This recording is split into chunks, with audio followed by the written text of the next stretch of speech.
ഞാൻ ഒത്തിരി ഇഷ്ടപ്പെടുന്നു. താങ്കളൊരു ഇൻ്റർവ്യൂ എടുക്കാൻ എനിക്ക് കഴിഞ്ഞിട്ടില്ല. താങ്കളുടെ സ്റ്റേജ് പ്രോഗ്രാമൊക്കെ ഞാൻ ഗൾഫിലുള്ള സമയത്ത് കണ്ടിട്ടുണ്ട്. പക്ഷേ താങ്കളായിട്ടൊന്നും ഇങ്ങനെ ഇരുന്ന് സംസാരിക്കാൻ കഴിഞ്ഞിട്ടില്ല. എന്തായാലും ഇന്ന് ഞങ്ങളുടെ ഈ സ്ഥാപനത്തിൽ തന്നെ ഒരു സോങ് റെക്കോർഡിങ്ങിന് വന്നുകൊണ്ടാണ് ഞങ്ങൾക്ക് കിട്ടുന്നത്.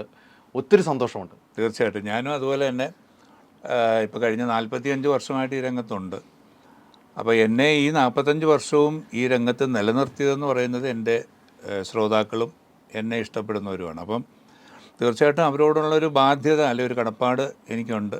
അതുകൊണ്ട് തന്നെയാണ് ഞാനിപ്പോഴും ഈ പ്രായത്തിലും അത്യാവശ്യം നന്നായി പാടി നിൽക്കുന്നതെന്ന് ഞാൻ വിശ്വസിക്കുന്നു. അപ്പം ഇന്ന് ഈ റംസാനൊക്കെയാണ്, പെരുന്നാളൊക്കെയാണ്. അതെ, നമുക്ക് പ്രേക്ഷകരുടെ മുമ്പിലേക്ക് ഒരു ഗാനം, ഒത്തിരി ഗാനങ്ങൾ പാടിയിട്ടുണ്ട്. താങ്കളുടെ ഗാനങ്ങളാണ് നമ്മളൊക്കെ കേട്ട് വളർന്നിരിക്കുന്നത്. പെട്ടെന്ന് പറഞ്ഞാൽ ഏത് ഗാനമായിരിക്കും ഒന്ന് കൊടുക്കാൻ പറ്റുമോ? അങ്ങനെയാണ് ഒത്തിരി ഗാനം. അതെ അതെ, ഞാനിപ്പോൾ ഒന്ന് ഓർത്ത് എഴുതിയെടുത്ത് വെക്കാം. അതായത് ഞാനിപ്പോൾ ഈ അടുത്ത സമയത്ത് തന്നെ എനിക്കൊന്ന് നല്ല കുറേ പാട്ടുകൾ, എൻ്റെതായ കുറേ പാട്ടുകൾ പാടിയിരുന്നു. അതിൽ ഒരു പാട്ട് ഇപ്പം റയ്യാൻ എന്ന് പറഞ്ഞൊരു CD-ക്ക് വേണ്ടിയിട്ട് പാടിയൊരു പാട്ട്. അതൊക്കെ പുതിയ കമ്പനികളാണ്. റയ്യാൻ എന്ന് പറയുന്നത് അതിൻ്റെ ടൈറ്റിലാണ്. അത് ഏത് കമ്പനിക്ക്? അത് നമ്മുടെ ജോബ് മാഷിൻ്റെ മകനാണ്. അതായത് പണ്ട് അല്ലിയാമ്പലൊക്കെ ചെയ്ത് അദ്ദേഹത്തിൻ്റെ മകനാണ് അത് സംഗീതം നിർവഹിച്ചത്. അവരുടെ ഒരു കമ്പനിയാണെന്നാണ് എൻ്റെ ഓർമ്മ. അതിൻ്റെ ഒരു 4 വരി ഞാൻ പാടാം. റമളാനിൽ റയ്യാനിൻ സൗഭാഗ്യപ്പൂക്കൾ വിടർന്നു, ഋളുവാനിൽ രുചിയേറി സന്മാർഗകാലം വിരിഞ്ഞു, പൊന്നമ്പിളിമാനത്തേരിൽ മിന്നിത്തെളിഞ്ഞല്ലോ, പുണ്യം പെയ്യും രാവന്നെ വാരിപ്പുണർന്നല്ലോ, റഹ്മത്തിൻ വാതിൽ തുറന്നല്ലോ, ലോകം റഹ്മാനിൽ കാവൽ ഇരുന്നല്ലോ, റമളാനിൽ റയ്യാനിൻ സൗഭാഗ്യപ്പൂക്കൾ വിടർന്നു, ഋളുവാനിൽ രുചിയേറി സന്മാർഗകാലം വിരിഞ്ഞു. ഇതാണിപ്പം ഏറ്റവും അടുത്ത് പാടി വെച്ചിരിക്കുന്നത്. പാടിയ നല്ലൊരു പാട്ട്. എല്ലാ റംസാൻ മാസത്തിലും പാട്ട് ഉണ്ട്. ഇപ്പൊ ഇന്ന് ഞാനൊരു പാട്ട് ഇപ്പൊ പാടിയിട്ടുണ്ട്. ഇപ്പൊ നമ്മുടെ ഈ സ്റ്റുഡിയോയിൽ തന്നെ മുമ്പ് ഈ സ്റ്റുഡിയോയിൽ തന്നെ ഒരു പാട്ട് പാടിയിട്ടുണ്ട്. നല്ല പാട്ടാണ്. ഇന്നും പാടിയിട്ടുണ്ട്. അതെ, എല്ലാ റംസാൻ സീസണിലും പാട്ടുണ്ടല്ലേ? ദൈവകൃപയാൽ എല്ലാ വർഷവും ഈ പറഞ്ഞ പോലെ 1-2 പാട്ടൊക്കെ അങ്ങനെ വരുന്നുണ്ട്. മാപ്പിളപ്പാട്ട് എന്ന് കേൾക്കുമ്പോൾ താങ്കളുടെ ശബ്ദമാണ് പ്രേക്ഷകർ മുമ്പിൽ എപ്പോഴും ഓടിയെത്താറുണ്ട് കേട്ടോ. ഇല്ല എന്ന് ഞാൻ പറഞ്ഞ ഒരിക്കലും പറയില്ല, എപ്പോഴും ഓടിയെത്താറ്. അവർ തന്നെ പറയാറുണ്ട്, അവരുടെ അതായത് ആ മാപ്പിള സഹോദരങ്ങൾ തന്നെ പറയാറുണ്ട്, ഞങ്ങളുടെ പാട്ടുകാർ പാടുന്നതിനേക്കാളും നിങ്ങൾ നന്നായി പാടുമെന്ന്. അതേ സ്റ്റൈലിൽ തന്നെ. അല്ല, നേരത്തെ പറഞ്ഞു വെച്ചതിൽ ഒരു കാര്യം ചെയ്യാം. മറ്റേ പെരുമ്പാവൂരുള്ള ഇബ്രാഹിം അല്ലേ? ഇബ്രാഹിമിന്റെ വർക്കും പാടിയിട്ടുണ്ട്. ഇബ്രാഹിം എനിക്ക് വേണ്ടി ട്രാക്കും പാടിയിട്ടുണ്ട്. അപ്പൊ അദ്ദേഹം പറഞ്ഞ ഉച്ചാരണം പറഞ്ഞു. അതെ അതെ, സലീം രാജ് പറഞ്ഞൊരു വാക്കാണ് അല്ലാ എന്ന് പറയുന്നത്. എല്ലാവർക്കും അത് വരില്ല, സിമ്പിളാണ്. പക്ഷെ പറയുമ്പോ അത് ഈ പറഞ്ഞാൽ നമുക്ക് എഴുതാൻ പറ്റത്തില്ല. അല്ലാ എന്നങ്ങനെ എഴുതും. അപ്പൊ അത് അള്ളാന്നല്ലേ എഴുതാൻ പറ്റുള്ളൂ. അങ്ങനെ പറഞ്ഞ തെറ്റാ. അങ്ങനെ പറഞ്ഞു പഠിക്കുന്നതാണല്ലേ? അതെ അതെ, പറയാൻ സിമ്പിളായിട്ട് പറയാൻ പറ്റും. നമുക്ക് അള്ളാ എന്ന് പറഞ്ഞ്. പക്ഷെ അള്ളാ എന്ന് പറയുന്നവരുണ്ട്, നമുക്ക് ന്യൂസൊക്കെ വായിക്കുന്നവർ ഉണ്ട്. വായിക്കുമ്പോൾ നമുക്ക് അറിയാം. ഈ മറ്റേ ഗൾഫ് ന്യൂസുകൾ വായിക്കുമ്പോൾ അതിനകത്ത് ഒത്തിരി ഇങ്ങനെ വരും, അബദ്ധങ്ങൾ വരാറുണ്ട്. അതെ, അപ്പൊ ആ ഉച്ചാരണം ഈസി ആയിട്ട് വരും. നമ്മൾ എഴുതി അച്ചടി ഭാഷ പറയുന്നത് കൊണ്ടാണ് തെറ്റ് വരുന്നത് അല്ലെ? അങ്ങനെയല്ലേ? ഋളുവാനിൽ ഇതിനകത്ത് തന്നെ ഒരു വാക്കാണത്. അപ്പൊ അത് ഋള് എന്നല്ലേ എഴുതാൻ പറ്റുള്ളൂ. അപ്പൊ ഋളുവാനിൽ പാടിയ തെറ്റിപ്പോയി, അർത്ഥം വരെ മാറും. അതെ അല്ലേ? അത് കൃത്യമായിട്ടാണ് താങ്കളെ സ്റ്റഡി ചെയ്ത് വെച്ചിരിക്കുന്നത്. എനിക്ക് അക്ഷരങ്ങളുടെയും അതിൻ്റെ ഉച്ചാരണത്തിൻ്റെയും കാര്യത്തിൽ ഞാൻ പ്രത്യേകം ശ്രദ്ധ കൊടുക്കാറുണ്ട്. തീർച്ചയായിട്ടും ശ്രോതാക്കളുള്ളപ്പോഴാണല്ലോ നമുക്കൊരു എനർജി വരുള്ളൂ. അതെ, എനർജി മാത്രമല്ല, അവരുടെയൊക്കെ ഒരു പ്രാർത്ഥന. അവർ ജസ്റ്റ് നമ്മളെ ഒന്ന് നമ്മുടെ ഒരു നന്മ അവർ ആഗ്രഹിച്ചാൽ അതും ഒരു പ്രാർത്ഥനയാണ്. അപ്പോൾ ആ പ്രാർത്ഥന ഉള്ളതുകൊണ്ടാണ് എനിക്ക് അത്യാവശ്യം നന്നായി പാടാൻ സാധിക്കുന്നത് എന്ന് ഞാൻ വിശ്വസിക്കുക എപ്പോഴും. അല്ലാതെ ഇപ്പം നമ്മുടെ കഴിവ് കൊണ്ട് ഞാൻ അങ്ങ് പാടി തകർത്തു എന്നൊന്നും പറയാൻ പറ്റത്തില്ല. പക്ഷേ അത് ഈ പറഞ്ഞ പോലെ ഒരു ദൈവാധീനം. തീർച്ചയായിട്ടും. അതെ, എനിക്ക് തോന്നുന്നു 10,000-ൽ പരം ക്രിസ്തീയ ഭക്തിഗാനങ്ങൾ അല്ലേ, അതിനപ്പുറത്തേക്ക് ആയി തോന്നുന്നു. അതെ അതെ 1000-ൽ പരം, 1000-ലൊക്കെ മുകളിലേക്ക് മുസ്ലിം ഭക്തിഗാനങ്ങൾ അല്ലേ. മുസ്ലിം ഭക്തിഗാനം ഒരു 3000-ന് മേലെയുണ്ട്. 3000-ന് മേളായല്ലേ, ഞാൻ പഴയ കണക്ക് 3000-ന് മുകളിലായി.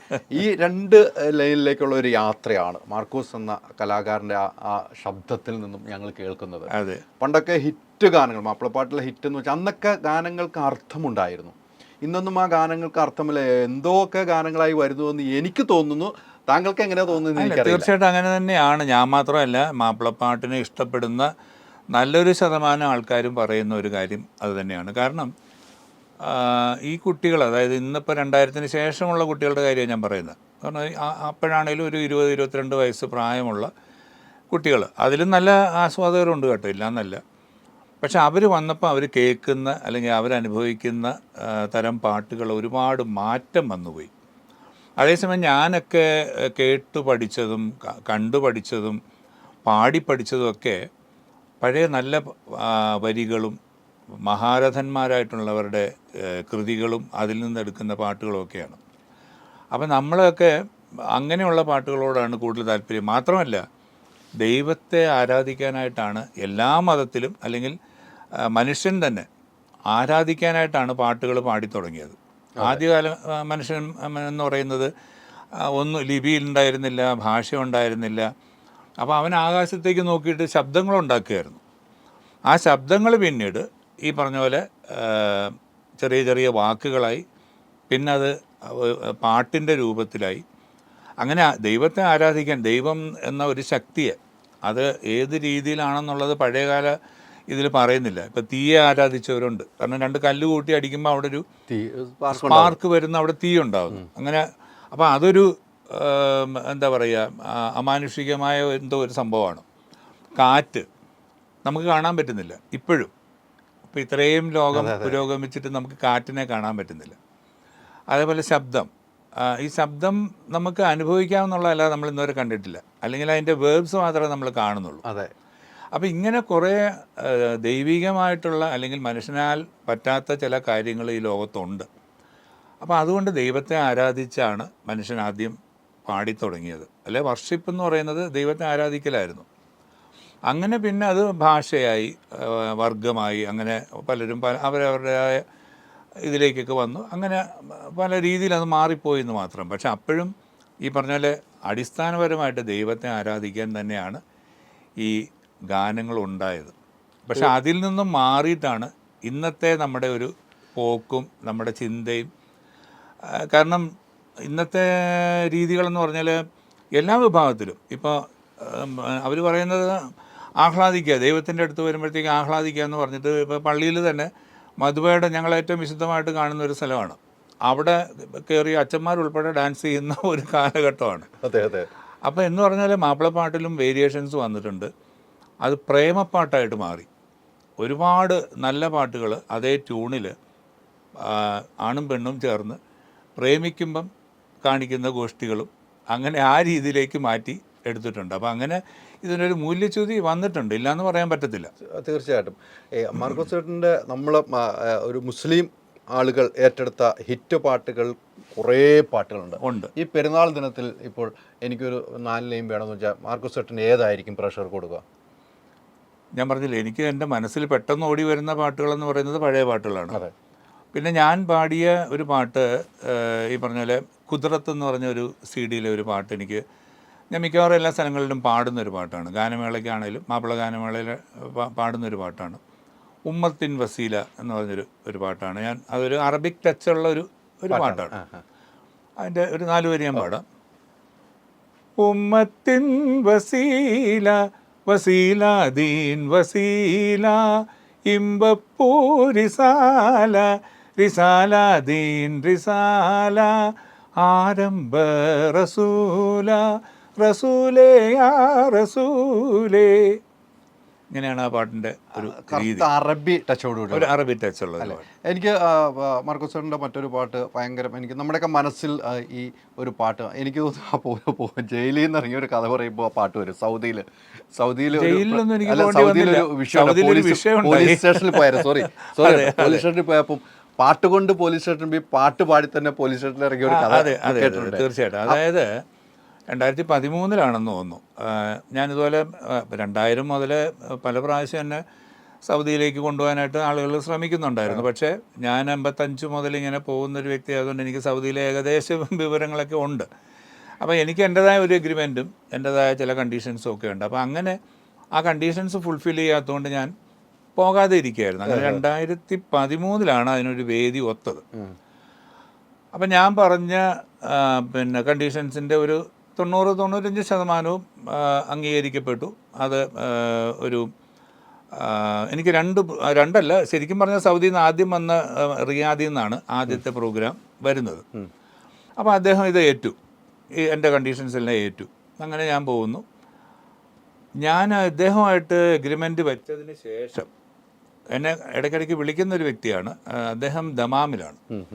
അപ്പോൾ ഇദ്ദേഹം എന്നെ വിളിക്കുന്നു. അപ്പോൾ ഞാൻ പറഞ്ഞു, നമ്മൾ കുറച്ച് നാളായിട്ട് ഇങ്ങനെ സംസാരിക്കുന്നു, പക്ഷേ ഒന്നും ശരിയാവുന്നില്ല. പിന്നെ ഞാൻ ഇന്ന പോലെ വരുന്നുണ്ട്, നിങ്ങൾ തമ്മിലൊരു ധാരണയിലെത്തുകയാണെങ്കിൽ ഞാൻ റിയാദിൽ നിന്ന് ദമാമിലേക്ക് വരാം. അങ്ങനെ ഞാൻ ഇയാളെ വിളിച്ച് പറയുന്നു.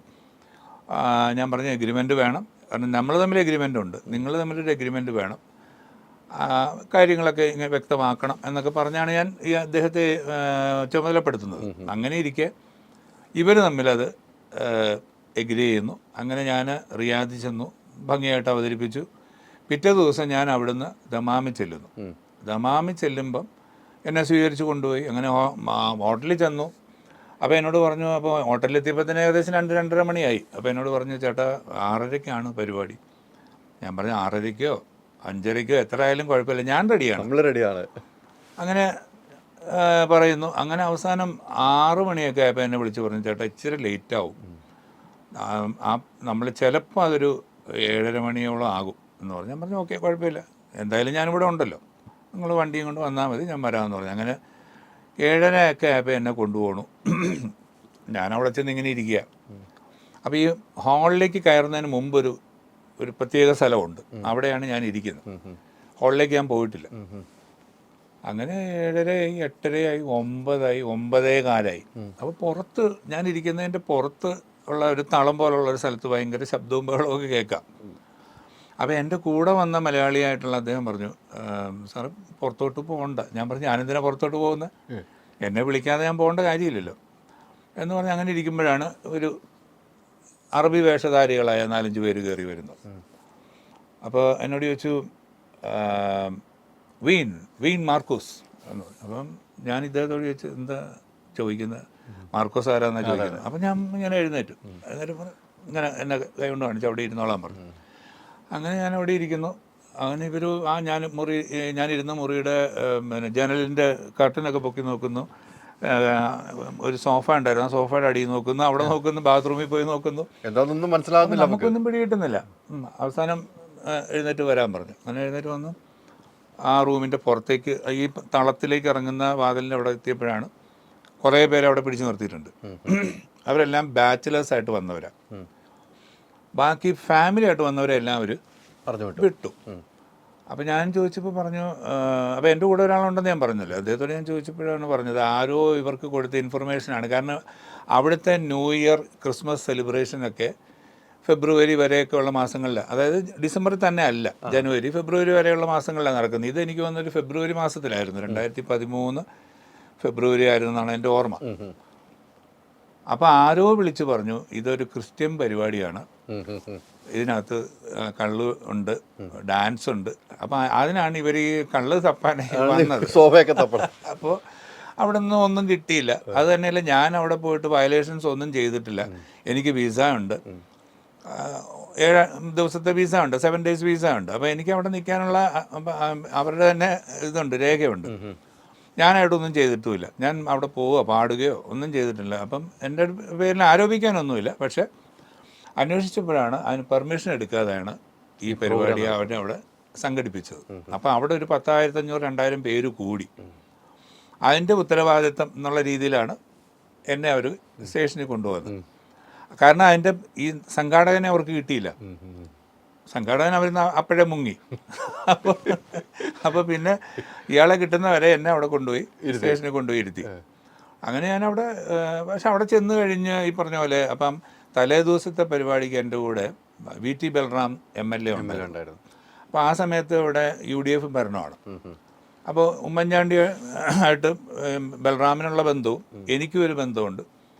അപ്പോൾ അങ്ങനെ ഉമ്മൻചാണ്ടിയെ വിളിച്ച് പറയുന്നു, ഇങ്ങനെ സാറേ എന്നെ പോലെ നമ്മുടെ മാർക്കോസിനൊരു ഇഷ്യൂ ഉണ്ടായിട്ടുണ്ട്. ഉടനെ തന്നെ ഉമ്മൻചാണ്ടി എൻ്റെ വീട്ടിൽ വിളിക്കുന്നു. എന്താ മോളെ എന്താ സംഭവം എന്ന് ചോദിച്ചു ഭാര്യയോട്. അപ്പോൾ ഭാര്യയും പറഞ്ഞു എനിക്കൊന്നും അറിയില്ല, ഇപ്പോൾ കിട്ടിയേ വരുള്ളൂ. ഉടനെ തന്നെ അദ്ദേഹം അന്ന് ഇ അഹമ്മദ് വിദേശകാര്യമന്ത്രിയാണ്, അദ്ദേഹത്തെ വിളിച്ച് പറഞ്ഞു. ഉടനെ ഇ അഹമ്മദ് അവിടെ വിളിക്കുന്നു. അപ്പോൾ ഇങ്ങനെ കണക്ഷൻ പെട്ടെന്ന് വന്നു. അതുകൊണ്ട് എനിക്ക് ബുദ്ധിമുട്ടൊന്നും ഉണ്ടായില്ല. പക്ഷേ നിയമമാണല്ലോ. അപ്പോൾ അവർക്ക് റിയാദിൽ നിന്ന് ഇങ്ങനെ ഒരു സംഭവം ഉണ്ടായിട്ടുണ്ട്, അത് റിലീസ് ചെയ്യാനുള്ള ആ ഒരു കാലതാമസമാണ് എനിക്ക് വന്നത്. അപ്പോൾ ഞാൻ അവിടെ ഇരിക്കുകയാണ്, ഈ സ്റ്റേഷനിൽ ഇരിക്കുക. അപ്പോൾ എന്നോട് പിന്നെ ഒരുപാട് ഒരു മലയാളികൾ ഇതുപോലെ ഈ ഡ്രൈവിംഗ് ലൈസൻസും ഇക്കാമയൊക്കെ ഇല്ലാതൊക്കെ ഇറങ്ങുന്നവരെ, പുറത്തേക്ക് ഇറങ്ങുന്നവരെ പിടിച്ചോണ്ട് വരും. അത് കാണിക്കുമ്പോൾ അപ്പോൾ തന്നെ അവരെ വിടുകയും ചെയ്യും. അപ്പോൾ അങ്ങനെ വന്ന കുറച്ച് പേര് എന്നോട് ചോദിച്ചു, എന്താ സാറേ എന്താ? ഞാൻ പറഞ്ഞൊന്നുമില്ല, ഇങ്ങനെയാണ് സംഭവം. അവർക്ക് അത് കുഴപ്പമില്ല, ഇവർക്ക് കാര്യങ്ങൾ ക്ലിയർ ആയാലും അവരെ അപ്പം തന്നെ വിടും.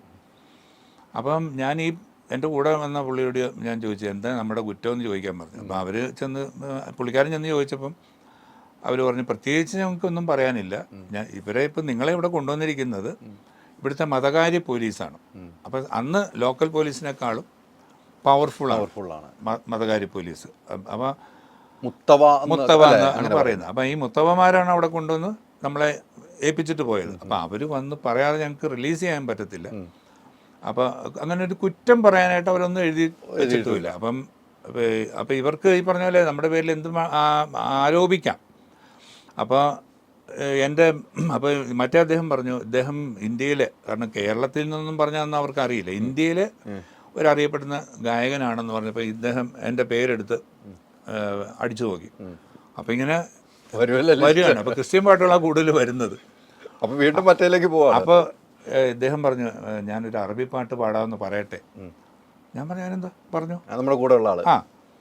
അപ്പോൾ ഇദ്ദേഹം പറഞ്ഞു ഒരുപാട് മുസ്ലിം പാട്ട് പാടിയിട്ടുള്ള ആളാണ്, ഒരു അറബി പാട്ട് പാടുമെന്ന് പറഞ്ഞു. അങ്ങനെ ഞാൻ പണ്ട് ബഹ്റൈനിൽ ഇതുപോലെ 85-ലോ 86-ലോ മറ്റോ പോയപ്പം അവിടുത്തെ വിദ്യാഭ്യാസ മന്ത്രിയായിരുന്നു ഉദ്ഘാടകൻ. അപ്പോൾ അദ്ദേഹത്തെ സ്വീകരിച്ചപ്പം അദ്ദേഹത്തിന് വേണ്ടി ഒരു പാട്ട് പാടാമോ എന്ന് എന്നോട് ചോദിച്ചായിരുന്നു. അപ്പോൾ ഞാൻ തലേദിവസം ഇതുപോലെ റിഹേഴ്സൽ ചെയ്ത സമയത്ത് എന്നോട് ചോദിക്കുന്നത്. അപ്പോൾ ഞാൻ പറഞ്ഞു പാട്ട് കൊണ്ട് വരികയാണെങ്കിൽ അതിൻ്റെ ഉച്ചാരണം പറഞ്ഞു തരികയാണെങ്കിൽ ഞാൻ പഠിക്കാം. അത് അവിടെ നിന്ന് കൊണ്ടുത്തരുവാണ്? അവിടെ വെച്ച് തന്നെ. അങ്ങനെ അത് പഠിച്ചിരുന്നു ഞാൻ നേരത്തെ.